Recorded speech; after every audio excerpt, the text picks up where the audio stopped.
Congress committee के राजीव भवन में आपका बहुत बहुत स्वागत। हमारे मध्य हिमाचल प्रदेश के लोकप्रिय मुख्यमंत्री ठाकुर सुखविंदर सिंह सुक्खू जी और हिमाचल कांग्रेस के अध्यक्ष श्रीमती प्रतिभा सिंह जी मौजूद है। आज जैसा कि आपको मालूम है, प्रेस कॉन्फ्रेंस है, ये जॉइंट प्रेस कॉन्फ्रेंस जो संबोधित करेंगे। मैं अनुरोध करूंगा श्रीमती प्रतिभा सिंह जी से कि वो आगे की कार्रवाई शुरू करें।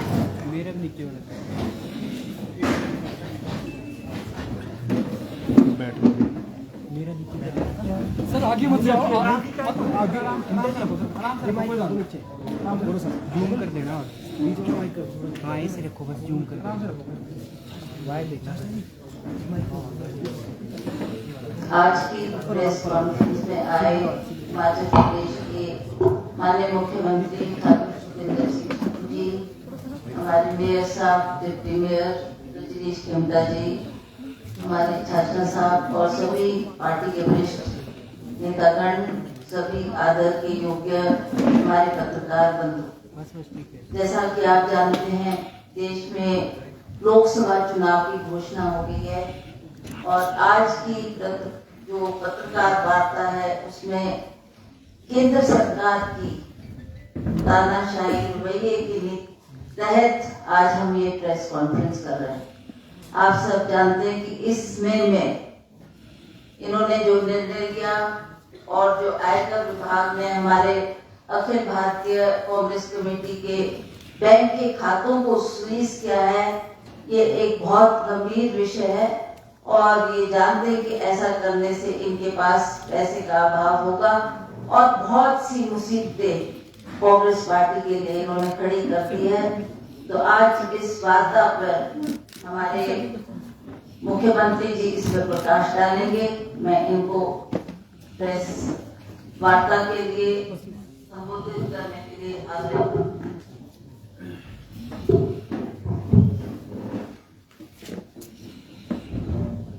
नमस्कार। सम्मानित हमारी प्रदेश कांग्रेस कमेटी की अध्यक्षा माननीय श्री प्रतिभा सिंह जी, रजनीश जी, सभी मेयर शिमला के सुरेंद्र चौहान जी, सभी पत्रकार बंधु, आप जानते हैं कि जैसे जैसे लोकसभा के चुनाव आते हैं तो हर प्रकार के हथकंडे भारतीय जनता पार्टी की सरकार अपनाती है।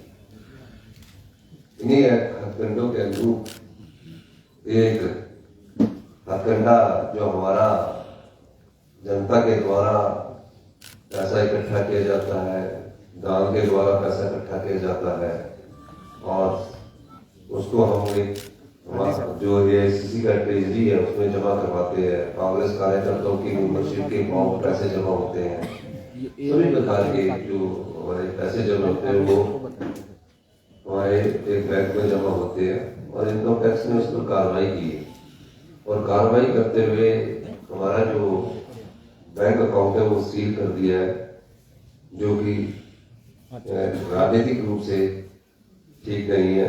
मेरा ये भी मानना है कि चुनावों के वक्त इस प्रकार के हथकंडे नहीं अपनाने चाहिए ताकि जो खर्चा हमारा प्रत्याशियों के पर खर्च होना है या हमारे प्रचार प्रसार पर खर्च होना है उस पर इस प्रकार का प्रतिबंध लगाकर भारतीय जनता पार्टी ये दर्शाने की कोशिश कर सकती है कि हथकंडों से वो सत्ता प्राप्त करना चाहती है। ये लोकतांत्रिक मूल्यों का हनन है और कांग्रेस पार्टी इसका पुरजोर विरोध करती है। हमारा ये भी मानना है कि इस प्रकार के राजनीतिक सोच से ना तो किसी पार्टी पर दबाव डाला जा सकता है और ना ही पार्टी इस प्रकार के हथकंडों से घबराने वाली है। इस प्रकार के हथकंडे कई बार अपनाए जाते हैं, लेकिन इसका ये मतलब नहीं है कि आप उसको दबाव डालें, उनके जो अकाउंट्स है उनको सीज कर दे, अकाउंट्स बंद कर दे।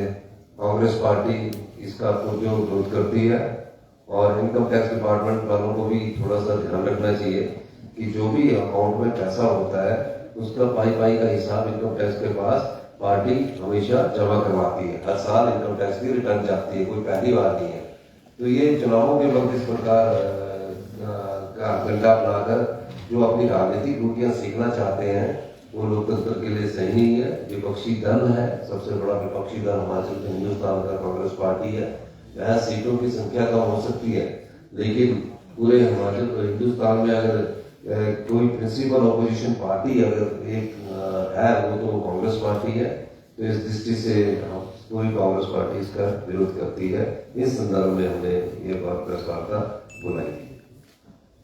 और कोई आप कुछ पूछना चाहते हैं तो 2-3 आदमी अपने सवाल पूछ सकते हैं। सर 3 इंडिपेंडेंट एमएलए जो हैं हिमाचल प्रदेश में, उन्होंने आज रिजाइन सबमिट कर दिया है स्पीकर के पास। इसके बाद वो भारतीय जनता पार्टी ज्वाइन कर रहे हैं। उन्होंने सरकार पर, मुख्यमंत्री पर विशेष रूप से आरोप लगाए हैं कि वो एक डिक्टेटर की तरह बिहेव कर रहे थे। इसलिए हम मोदी की लीडरशिप में आगे जनता के सामने जाना चाहते हैं, जनता के हित में ये रिजाइन कर रहे हैं। आपकी प्रतिक्रिया? देखिए, वो तो आजाद प्रत्याशी थे, मुख्यमंत्री से किस प्रकार का संबंध था? वो तो कांग्रेस पार्टी के टिकट पर चुनाव नहीं लड़ना चाहते होंगे। जब आजाद प्रत्याशी थे तो उनको ज्वाइन नहीं करना चाहिए था और उनको जनता की भावनाओं के अनुसार कार्य करना चाहिए था। अब क्यों आजाद प्रत्याशी क्यों रिजाइन कर रहा है, ये गहराई से छानबीन करने की जरूरत है आप लोगों को भी, कि क्या कहीं नोटों के दम पर तो नहीं उन्होंने अपने ईमान को गिरवी रख दिया था और दबाव इतना था कि उनको इस्तीफा देना पड़े। वो तो ना कांग्रेस के थे ना भारतीय जनता पार्टी की थी, तो उन पर किस प्रकार का दबाव था? क्या किस प्रकार से वो आगे इस प्रकार की बात पर जाहिर कर रहे? और आप भी हेलीकॉप्टर में रहे और आप भी सीआरपीएफ की सिक्योरिटी में आ रहे हैं और जा भी हेलीकॉप्टर में रहे। तो आप बताइए, इतना सारा धन का प्रयोग क्या लोकतंत्र के लिए अच्छा है?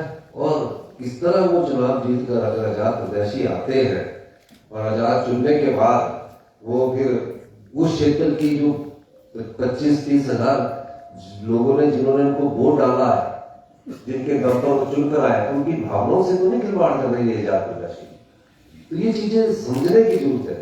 और हिमाचल प्रदेश में इस प्रकार की जो लोकतांत्रिक प्रक्रिया को कमजोर करने की कोशिश है, हिमाचल की जनता इसको कभी सहन नहीं करेगी। और मुझे आप ही के द्वारा पता लगा कि उन्होंने इस्तीफा दिया है, तो कुछ गलत किया होगा ना तभी दिया इस्तीफा। सही करने वाले क्यों नहीं देते इस्तीफा? भारतीय जनता पार्टी के विधायक क्यों नहीं दे रहे इस्तीफा? तो किसी न किसी तरह जब ये लोग देखते हैं, भारतीय जनता पार्टी ये देखती है कि जनता के वोट से जब इन्हें सत्ता नहीं मिलती, जनता के वोट से सत्ता में नहीं आते, तो कोशिश ये की जाती है कि नोट के दम से सत्ता हथियाई जाए और लोकतांत्रिक मूल्यों की हत्या की जाए। धन्यवाद। सर, लोकसभा चुनावों में जिस तरह से हत्या हो रही है लोकसभा इसके संविधान की, तो किस तरह देखते हैं आप? देखिए, लोकसभा चुनावों में मुद्दे राज्यों के अलग होंगे, लेकिन हिमाचल प्रदेश में जिस प्रकार का घटनाक्रम हुआ 75 साल के इतिहास में इस प्रकार का नहीं हुआ। जनता सब जानती है, हिमाचल की जनता बड़ी जागरूक है, इसलिए वो 5 साल के बाद दूसरी बार चुन के भेजती है। तो इसलिए आप अभी धीरे धीरे जहां भी मैं गया हिमाचल प्रदेश में, तो मुझे ये लगा कि जनता का मन है और जनता ये मानती है कि चुनी हुई सरकार को गिराना लोकतंत्र के हित में। मैडम, आप तब चलेगा ना, देश के कांग्रेस पार्टी के अध्यक्ष हैं और आप बार बार ये स्टेटमेंट देते हैं कि मुख्यमंत्री काम नहीं कर रहे हैं या कार्यकर्ताओं का मनोबल गिर रहा है।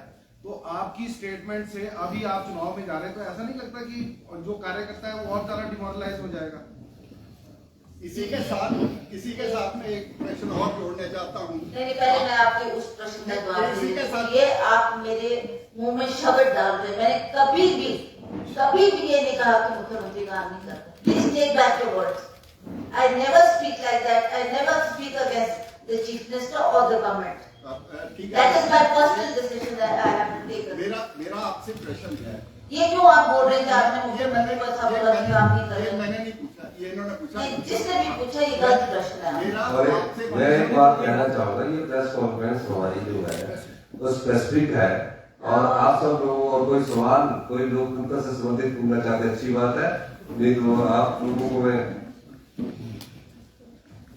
सर, कार्यकर्ता एकजुट होकर कब मैदान में उतरेगा? कार्यकर्ता एकजुट होकर मैदान में उतर चुका है और कोई चिंता की बात नहीं। चुनावों के वक्त आपको कार्यकर्ता का मैं खुद 20 जगह जा चुका हूँ और अभी और जा रहा हूँ। अभी हमारे इकट्ठा ही सब लोग हो जा रहे हैं। आप सबको बहुत बहुत धन्यवाद। जय हिंद। दिल्ली के मुख्यमंत्री के अरेस्ट पर आपकी प्रतिक्रिया जानना चाहेंगे सर, दोनों मुख्यमंत्री और देखिए, जो भी है वो गलत हुआ है और जब इस प्रकार से चुने हुए मुख्यमंत्री को जेल में सलाखों के पीछे भेज दिया जाता है तो उस प्रकार उस पद की गरिमा का भी अपमान है और उसमें कोई डायरेक्ट हाथ तो मेरे ख्याल दिल्ली के मुख्यमंत्री का नहीं था, लेकिन राजनीतिक प्रतिशोध भी हो सकता है। धन्यवाद।